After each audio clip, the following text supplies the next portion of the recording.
어느 시간 관리 전문가가 큰 유리병을 테이블 위에 올려놓고 이 주먹만한 돌을 하나씩 넣기 시작합니다. 더 이상 큰 돌을 넣을 수가 없게 되자 강사가 학생들에게 이렇게 질문합니다. 여러분, 이 병이 다 찼습니까? 이 질문에 학생들은 모두가 아니요 라고 대답을 합니다. 그러자 강사는 조그만 자갈들을 꺼내서 병에 집어넣고 흔들면서 이 큰 돌들 사이에 자갈을 하나하나씩 채워갔습니다. 준비한 자갈들을 다 넣고 나서 다시 한번 묻습니다. 이 병이 가득 찼습니까? 학생들은 또다시 아니요 라고 대답을 합니다. 이번에도 준비한 모래 주머니를 꺼내서 모래를 병 속에 넣으면서 큰 돌들과 자갈들 사이에 모래들을 다 채웠습니다. 그리고 자신 있게 묻습니다. 이제 다 채워졌습니까? 그러자 학생들은 예, 다 찼습니다 라고 대답을 합니다. 큰 돌을 먼저 넣지 않고 모래부터 넣었거나 혹은 자갈부터 넣었다면 큰 돌과 자갈과 모래를 모두 다 넣지 못했을 겁니다. 큰 돌을 먼저 넣었기 때문에 그 빈 공간에 자갈이 들어가고 모래가 들어감으로써 그 병을 다 채울 수 있었던 거죠. 이 실험이 우리에게 주는 의미는 무엇일까요? 우리의 인생 가운데에 가장 중요한 것부터 하지 않으면 정작 중요한 일을 하지 못한 채 별로 중요하지 않은 일들, 자잘한 일들에만 힘을 쏟고 결국 우리들의 인생을 마무리한다는 겁니다. 마태복음 22장 34절에 의하면 어느 서기관이 예수님께 이렇게 질문했습니다. 가장 큰 계명은 무엇입니까? 이 서기관의 질문에 예수님은 이렇게 말씀하십니다. 내 마음을 다하고 목숨을 다하고 뜻을 다하여 주 너의 하나님을 사랑하라. 이것이 크고 첫째 되는 계명이요 둘째도 그와 같으니 내 이웃을 내 자신과 같이 사랑하라. 예수님은 첫째 계명으로 하나님을 사랑하라라고 말씀하셨고 또 두 번째 계명으로 이웃을 사랑하라고 말씀하셨습니다. 이 말은 새로운 계명을 주셨다라기보다는 율법의 근본 정신이고 율법의 완성을 말씀하신 거죠. 즉 우리들의 인생 가운데 가장 중요하고 가치 있는 일은 즉 큰 돌과 같은 일은 바로 전심을 다해서 하나님을 사랑하고 이웃을 사랑하라는 겁니다. 그런데 많은 사람들이 심지어는 예수를 믿는 신앙인들 역시 이것의 가치를 두기보다는 세상에서의 성공과 자기 욕심을 채우는 데에 더 전심을 다하고 있습니다. 이 자리에 모이신 여러분들은 무엇에 초점을 맞추며 살아가고 계십니까? 무엇에 관심을 갖고 계시고 어떠한 가치를 추구하며 살아가십니까?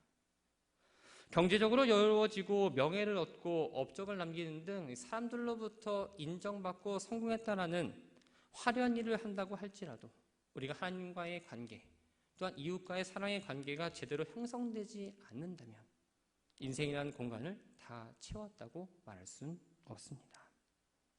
사도 요한은 오늘 본문을 통해서 하나님을 사랑하고 이웃을 사랑하는 일을 하기 위해서 해야 될 일이 무엇인지 이야기합니다. 15절 말씀을 함께 보면 누구든지 예수를 하나님의 아들이라 시인하면 하나님이 그의 안에 거하시고 그도 하나님 안에 거하느니라 라고 말씀합니다. 시인하다라는 이 말은 바로 고백하다, 인정하다, 드러내다라는 의미입니다. 숨겨진 어떠한 사실을 사실 그대로 인정하고 드러내는 걸 바로 시인하다라고 표현을 하죠. 하나님의 아들은 단순한 호칭이 아니라 예수 그리스도가 하나님의 아들로서 신성을 가지고 있다는 걸 나타내는 말입니다. 우리는 예수님이 하나님의 아들이라는 사실을 너무나 잘 알고 있습니다. 성경을 통해서 배웠고 말씀을 통해서 들었습니다. 그러나 머리로만 아는 것이 아니라 우리가 고백을 해야 되는데 이 고백이라는 건 바로 답을 이야기하는 것처럼 내 생각대로 하는 것이 아니라 바로 성령을 통해서 고백되어져야 한다는 겁니다. 당연한 이야기 같죠. 하지만 이 예수님이 하나님의 아들이라는 이 고백은 하나님과의 관계에서 엄청난 중요한 역할을 합니다. 사도 요한은 성도가 하나님의 임재 가운데 들어가고 하나님이 성도 안에 성령으로 충만하게 내주하기 위해서는 바로 예수님이 하나님의 아들이라는 사실을 분명한 고백을 해야 한다고 지금 이야기하고 있는 겁니다. 당시 유대인들은 예수님이 하나님의 아들이라는 사실을 인정하지 않았습니다. 예수님이 스스로 하나님의 아들이라고 이야기할 때 사람들은 신성모독이라 여겼고 예수님을 죽였죠. 이런 상황 가운데서 예수님은 하나님의 아들입니다라고 고백하는 건 정말 대단한 일이었습니다. 사도 바울은 로마서 10장 9절에서 내가 만일 내 입으로 예수를 주로 시인하며 또 하나님께서 그를 죽은 자 가운데 살리신 것을 내 마음에 믿으면 구원을 받으리라 라고 말합니다. 입으로 시인한다는 건 단순히 말로만 고백하는 걸 의미하지 않습니다. 성경을 보면 입으로는 하나님을 시인하나 행위로는 부인하는 자는 복종치 아니하는 자, 모든 선한 일을 버리는 자라고 이야기합니다. 따라서 우리가 입으로 시인한다는 그 말 안에는 바로 행위로도 반드시 고백되어져야 한다는 겁니다. 입술뿐만 아니라 행동으로 고백될 때 하나님과의 사랑의 관계 속에서 하나님의 임재를 경험하며 나아갈 수 있습니다. 이 자리에 모인 여러분들은 천국에 대한 소망이 있으신지요? 많은 사람들이 천국에 대한 소망을 갖고 살아갑니다. 그 소망을 좀 기다리지 못하고 이 땅 가운데서도 맛보길 원하지만 여전히 내가 주인되고 내가 지배하는 삶을 살아갑니다. 하나님의 다스림을 받고 살 때는 문제가 없습니다. 아무리 어려운 일이 나에게 닥치고 문제가 터져도 그저 바라보는 것도 여유롭습니다. 왠지 주님이 함께 하시는 것 같고 주님이 해결해 주실 것 같고 주시는 평안함 가운데에 조급해하지 않고 기다리며 기도하며 말씀을 따라 살아갑니다. 그러나 내 안에 계신 하나님을 제쳐두고 내가 나를 다스리고 내 생각대로 살아갈 때 뭔가 잘 가는 것 같지만 채워지지 않는다는 걸 느낍니다. 평안함과 만족보다는 불평과 불만과 원망과 불만으로 사로잡혀 살아간다는 거죠. 뭔가 내가 원하는 걸 채우는 것 같지만 다 채워지지 않는 느낌을 받습니다. 하나님의 나라는 죽어서 가는 곳, 멀리 있는 곳이 아닙니다. 하나님이 통치하시는 나라가 바로 하나님의 나라이죠. 우리가 하나님의 다스림을 받고 살면 그곳이 곧 천국이고 그 삶이 천국을 누리는 삶입니다. 그렇기 때문에 우리는 이 땅에서도 충분히 천국을 맛보며 살아갈 수 있다는 겁니다. 자기는 여러분들의 가정에서 조금 한 발짝 더 나아가면 우리의 이 교회 공동체 안에서도 천국을 미리 경험하는 장소가 되어야 합니다. 17세기 프랑스 수도사인 로렌스 형제는 하나님의 임재 연습이라는 책에서 이런 말을 했습니다. 하나님의 임재를 실제로 체험하는 일 없이 그리스도인이 만족한 생활을 한다는 건 상상할 수 없다. 하나님의 임재를 경험한다는 이 말에는 하나님이 내 삶의 주인이 되십니다. 하나님과의 사랑의 관계를 잘 맺을 때 할 수 있는 이야기입니다. 16절 말씀을 보면 하나님은 사랑이시라 사랑 안에 거하는 자는 하나님 안에 거하고 하나님도 그의 안에 거하시느니라 라고 말합니다. 하나님의 사랑 안에 거한다. 이 말은 바로 하나님의 사랑을 우리의 삶 속에서 행한다는 걸 의미합니다. 하나님의 사랑을 실천하는 사람만이 하나님의 임재를 경험할 수 있다는 거죠. 사랑하는 성도 여러분, 여러분들의 삶을 지금 지배하고 있는 건 무엇입니까? 여러분들이 가지고 있는 큰 돌은 무엇입니까? 나는 무엇에 초점을 두고 살아가고 여러분들의 돈과 시간과 힘과 능력을 어디에 지금 쏟고 계십니까? 가장 중요한 큰 돌은 바로 하나님을 사랑하고 하나님의 다스림을 받는 겁니다. 인생이라는 큰 병에 하나님을 사랑하고 또 하나님의 다스림을 받는 큰 돌을 먼저 넣어야 우리의 삶이 만족할 수 있다는 거죠. 그 만족을 느끼면서 우리는 기쁨을 알고 감사를 고백할 수 있습니다. 하나님이 주시는 사랑을 기억하면서 하나님의 그 사랑에 힘입어 주어진 시간 가운데 임재를 경험하는 우리 모두가 되기를 바랍니다. 여러분들의 삶이 천국의 삶으로 나아가기를 주님의 이름으로 축원합니다. 사도 요한은 하나님의 사랑이 그 속에서 온전히 이루는 사람은 바로 담대하게 심판을 맞을 수 있다라고 지금 이야기하고 있습니다. 17절 말씀을 함께 보면 이로써 사랑이 우리에게 온전히 이루어지는 것은 우리로 심판날의 담대함을 가지게 하려 함이니 주께서 그러함과 같이 우리도 이 세상에서 그러하니라. 인간은 나약한 존재입니다. 연약한 존재이지요. 때로는 우리가 질그릇에 표현하기도 합니다. 하지만 담대해질 수 있습니다. 이 담대해지는 방법은 세상의 방법처럼 권력이나 돈이나 기득권을 취해서 얻는 것이 아니라 바로 우리 안에 하나님의 사랑, 이웃에 대한 사랑을 온전히 이루어질 때 얻는 담대함이라는 겁니다. 성도의 담대함은 바로 세상 사람들이 생각하는 담대함과는 전혀 다릅니다. 요한은 이 담대함이라는 단어를 오늘 본문에서 그리스도의 재림과 연관하여 이야기하고 있습니다. 그리스도가 심판주로 세상의 모든 사람들을 심판하실 때 하나님의 사랑을 자신의 삶 가운데 실천하는 성도는 주님 앞에 담대히 설 수 있다는 겁니다. 사랑으로 담대해지는 이 말은 예수님의 삶을 통해서 확인할 수 있습니다. 요즘 우리가 복음서를 묵상하고 있는데 마태복음 7장 28절과 29절을 보면 예수님께서 말씀으로 무리들을 가르치실 때 권세 있는 자와 같고 서기관들과 같지 않았다라고 이야기합니다. 예수님은 권력자들의 눈치를 살피거나 그들이 듣기 좋은 말을 하지 않으셨습니다. 그래서 미움도 받았죠. 배척도 당했습니다. 고난을 받으면서도 하나님의 뜻을 세상에 선포하셨습니다. 예수님이 담대하게 선포할 수 있었던 이유는 바로 죄인들을 향한 사랑이 있었기 때문입니다. 죄인들, 또 가난하고 소외된 자들을 위해서 일상의 편안함을 버리시고 고난의 길을 걸어가셨다라는 겁니다. 이 담대함은 예수님뿐만 아니라 예수님을 주님이라 고백하며 그를 따랐던 제자들에게도 나타났습니다. 그들이 가는 곳에는 생명력이 나타났고 그들이 가는 곳에는 하나님의 일하심과 역사하심이 드러났습니다. 이 시대를 살아가고 있는 제자의 우리도 사랑을 실천하며 담대함으로 살아가고 있으신지요? 하나님이 세상을 사랑하사 보내신 독생자 예수 그리스도를 통해서 우리는 온전한 하나님의 사랑을 받았습니다. 그 사랑에 힘입어서 하나님을 사랑하고 이웃 사랑이 온전하게 이루어져야 합니다. 근데 우리가 입술로는 그렇죠? 하나님을 사랑합니다. 내 이웃을 사랑합니다. 전사님이 아까 찬양할 때처럼 손 붙잡고 찬양을 합니다. 그런데 정말 그 손 잡을 때의 사랑으로 잡으십니까? 하나님 안에서 온전한 사랑을 이룰 때 우리는 심판날에 담대하게 나아갈 수 있습니다. 18절 말씀을 보면 사랑 안에 두려움이 없고 온전한 사랑이 두려움을 내쫓나니라고 이야기합니다. 요한은 사랑 안에 두려움이 없다는 사실을 한 걸음 더 나아가서 이 온전한 사랑이 두려움을 쫓아내는 능력을 갖고 있다고 이야기합니다. 그렇다면 온전한 사랑은 무엇일까요? 예수님이 요구하시는 하나님의 사랑과 이웃 사랑을 우리들의 삶 가운데 실천하는 사랑이 바로 온전한 사랑입니다.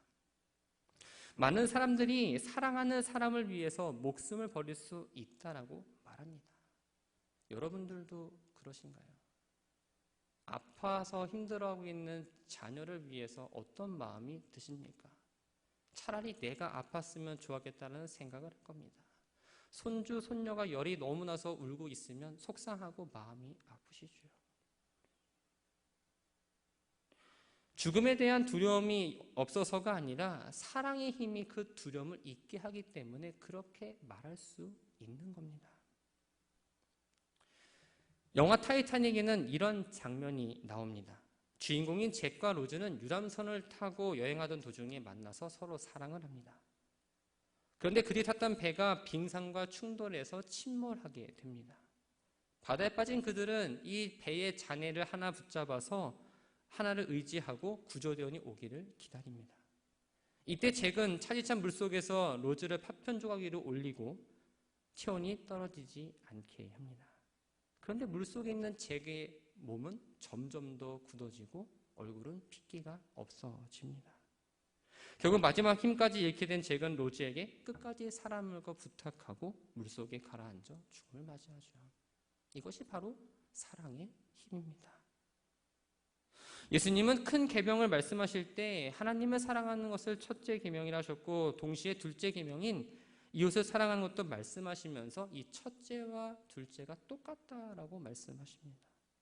이 내용을 오늘 본문 20절에서는 이렇게 이야기하고 있습니다. 누구든지 하나님을 사랑하노라 하고 그 형제를 미워하면 이는 거짓말하는 자니 보는 바 그 형제를 사랑치 아니하는 자는 보지 못하는 바 하나님을 사랑할 수 없느니라. 공식 명제를 말씀드릴게요. 하나님은 사랑이십니다. 동의하시죠? 하나님을 사랑하는 사람은 이웃도 사랑하게 되어 있습니다. 반대로 이웃을 사랑하지 않는 사람은 결국 하나님을 사랑하지 않는 사람이죠. 그리스도인이라 말하지만 다른 사람을 사랑하지 않는다면 진정한 그리스도인이라고 말할 수 없습니다. 또 다른 명제가 있습니다. 교회는 사랑의 공동체라고 이야기합니다. 그런데 정말 부끄럽지만 교회에서 일어나는 일들을 살펴보면, 또 교회에서 행하는 일들을 살펴보면 사랑이 없는 공동체처럼 보일 때가 있습니다. 예수님의 마음을 이야기합니다. 강단에서 목사님들은 사랑하십시오, 예수님의 마음 품으십시오라고 부르짖으며 설교합니다.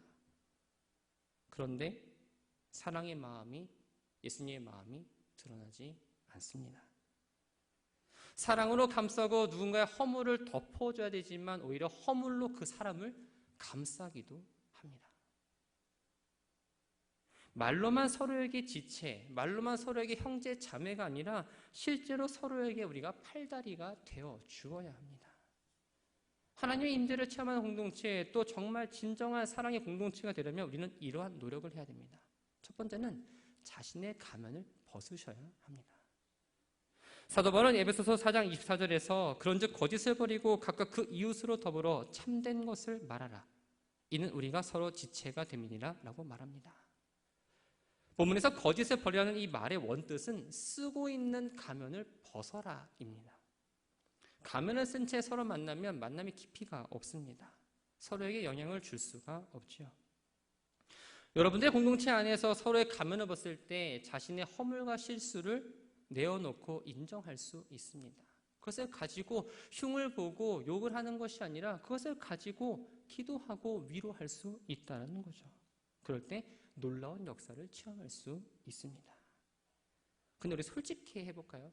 교회 안에서 이런 모습 보기 정말 어렵습니다. 적당히 자신을 포장합니다. 자신을 철저히 숨깁니다. 형식적인 만남을 가집니다. 이러한 곳에는 결코 영적인 파워가 제대로 일어날 수가 없습니다. 야고보서 5장 16절은 이렇게 말합니다. 그러므로 너희 죄를 서로 고백하며 병이 낫기를 위해 서로 기도하라. 의인의 간구는 역사하는 힘이 큼이니라. 이 말씀대로 우리가 서로의 허물과 잘못을 고백하고 기도하면 놀라운 치유가 일어날 수 있다는 거예요. 거짓 속에는 사탄이 역사하지만 진실함과 정직함 속에는 성령님이 역사하십니다. 나 자신을 다른 사람 앞에서 드러내는 것 참 쉽지 않습니다. 그러나 시간이 지나면 정직하게 무언가를 나눌 수 있는 공동체가 있다는 것, 또 내 얘기를 정말 진실하게 들을 수 있는 사람이 한 명이라도 있다는 게 너무나 감사하고 소중하다는 걸 분명히 깨닫게 됩니다. 그 이 공동체가 너무나 소중한 마음이 들게 되지요. 두 번째는 우리가 비밀을 지켜주어야 합니다. 속해서나 내가 개인적으로 알게 된 다른 사람의 일들에 대해서는 철저하게 비밀을 지켜야 합니다. 근데 여러분들이 하는 수식어가 있어요. 너만 알고 있어. 이 얘기는 너만 알고 있어. 이 얘기를 하고 막 이야기를 합니다. 그 들은 사람은 똑같은 얘기합니다. 너만 알고 있어. 이 너만 알고 있어가 3번이 넘어가면 모든 교인이 알고 있습니다. 너는 몰랐니? 이렇게 되는 거죠. 다른 사람의 허물과 약점에 대해서는 누구에게도 말하지 않고 정말 무덤까지 나만 알고 가겠다는 그 믿음이 있어야 합니다. 이런 신뢰가 있어야 속계 식구들이나 믿음의 가족들 간에 서로 자신의 속마음을 터놓고 이야기할 수 있다는 거예요. 한번 생각해 봤으면 좋겠습니다. 여기 보시면 교회를 다니신 분들이 거의 20, 30년 이상이신 것 같은데 오래 다니신 분들일수록 정말 자신을 여는 걸 힘들어 하십니다. 자기의 문제가 교회에서 소문이 되어 돌아다니는 걸 싫어하기 때문입니다. 오늘날 교회를 보면 어느 교회를 막론하고 정말 이 사람들이 하나님 믿는 사람인가라고 의심될 정도로 너무 말이 많습니다. 소문도 끊임없이 만들어집니다. 이러한 상황 때문에 정말 진실이 아님에도 불구하고 상처를 받고 신앙생활을 내려놓는 분들도 가끔 보게 됩니다. 그래서 그런지 교회를 오래 다니면 다닐수록 신앙이 성장하고 믿음이 자라는 것이 아니라 이 교회에서 엉뚱하게도 살아남는 방법을 배우며 신앙생활을 합니다. 절대 내 약점을 누군가에게 들켜서는 안 됩니다. 우리 집 숟가락이 몇 개가 있어도 알아서도 안 돼요. 적당히 미소 지으면서 거리를 유지하면서 신앙생활을 하는 게 우리들의 모습이라는 겁니다. 사회와 다르게 교회는 좀 모습이 달라야 되지 않을까요? 실수나 약점이 있다면 가려줄 수 있어야 됩니다. 그 사람을 향해서 손가락질하는 것이 아니라 그 사람을 위해서 기도할 수 있는 곳이 바로 이 교회입니다. 이러한 사랑을 느끼면 아무리 마음이 굳은 사람이라 할지라도 마음을 열 수밖에 없습니다. 마지막으로 서로를 세워주는 겁니다. 사탄이 역사하는 공동체는 서로를 파괴하고 성령님이 역사하는 공동체는 서로를 세워줍니다. 사탄의 특징은 무엇일까요? 바로 관계를 파괴하는 겁니다. 그런 예수님은 가는 곳마다 늘 사람을 세우셨습니다. 우리가 상대를 비난하고 욕하고 정죄한다면 지금 나는 사단의 도구로 쓰임받고 있는 중입니다. 그러나 내가 상대방을 세워주고 인정해주고 칭찬해주고 너그럽게 용서해준다면 지금 나는 주님의 도구로 사용되고 있는 겁니다. 21절을 보면 우리가 이 계명을 주께 받았으니 하나님을 사랑하는 자는 또한 그 형제를 사랑할지니라 라고 말합니다. 여기서 계명은 사랑하며 살라는 이 그리스도의 가르침을 복종하라는 의미에서 더 강조하고 있습니다.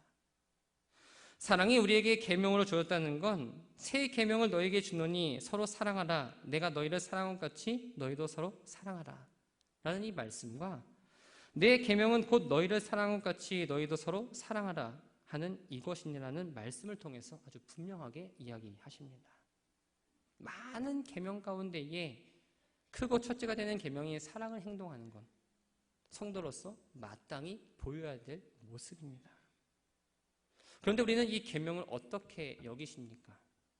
어떤 사람은 이 계명이란 말 자체가 너무나 무겁고 딱딱하고 나를 억제한다는 느낌을 받는다고 말합니다.